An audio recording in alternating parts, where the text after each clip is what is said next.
The Snake River is a national treasure and an icon of Jackson Hole. Meandering from its headwaters in Yellowstone National Park, it contributes so much to the quality of life that so many of us here enjoy, whether it be in the form of floating, fishing, wildlife watching, rafting, kayaking, or simply walking our dogs along its banks.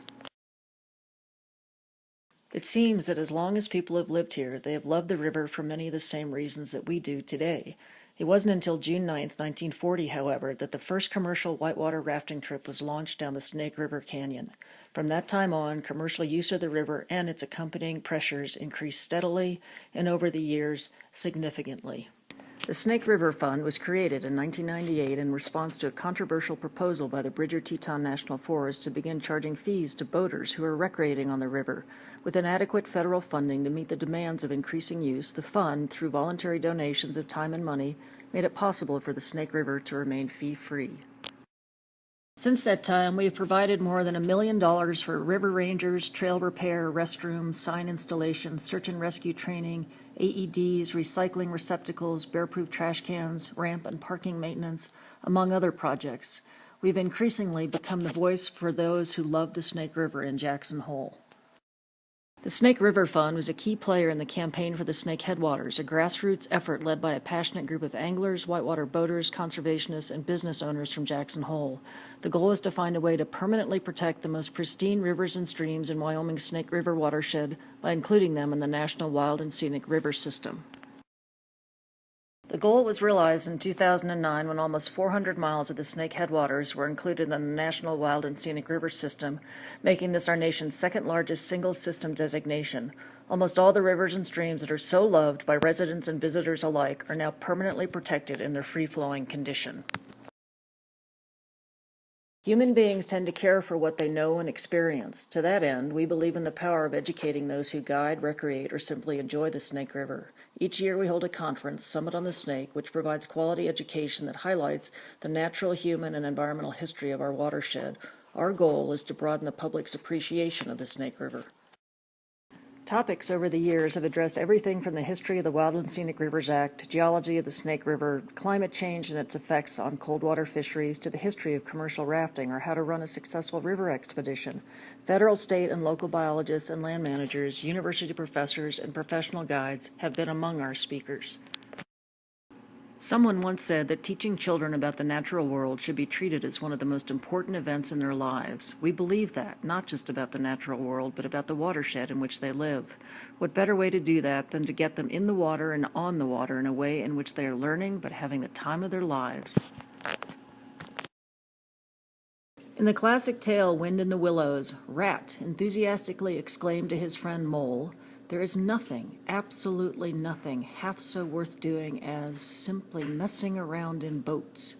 Kayaks and paddleboards are just one of the ways that we accomplish our goals for the students who are in our 5-day watershed education camp. Home to the native Snake River fine spotted cutthroat trout, the Snake River by the Murray Ranch is the site of their introduction to the art of fly fishing. Thanks to the help of wonderful volunteers from Trout Unlimited, they not only learn how to cast, but incredibly, fish are caught and then released. For some, an obsession is born. If a lifetime of loving rivers is part of a child's future, one way to ensure this is to camp along a river's bank. Floating downstream from the Wilson Bridge, we pull over and set up camp, a river camp, complete with Dutch oven baking, s'mores over the fire, and the magic of waking up to first light along the banks of the Snake River. Back on the river, with the sun just warming the air and cold fingers, we head down to the Snake River Canyon, to Double Draw, Kahuna, lunch counter, rope, and champagne, a final celebration of a week immersed in the waters of the largest tributary to the Columbia River and one that flows through their backyards. Fifth grade in Jackson Hole is magic. Part of what makes it that way is all Teton County fifth graders get to float the river for a day. 12 classes, 12 different days, all through the month of September. Coulter, Wilson, Kelly and Moran, and journeys. For many, it is their first experience ever on a river, 13 miles from Wilson to South Park. Riparian vegetation, watersheds, erosion, maps, Wyoming, the headwater state, tributaries, bald eagles, mergansers, native trout, beavers, levees, and river dynamics are just a handful of topics we speak to when we are on the river. Bow, stern, river right, river left, upstream, downstream we go. 24 bald eagles is the record. Most classes over the years have seen at least 19. Adults and juveniles, never ever golden eagles this time of year. Females are larger than males, juveniles are larger than adults. Some say fifth graders are smarter than adults. After a day floating downstream, many of these fifth graders do know far more than their parents about the Snake River. These students love the river, this experience on the river. The guides help make this possible by giving them a turn on the oars, teaching them to push and pull, to move right and left, to go in circles as they inevitably do. My turn, my turn. Every kid gets a turn. Not enough time, never enough. Not whitewater, only scenic, ho-hum, but whatever whitewater the guides can find, they do, even on this placid stretch of river.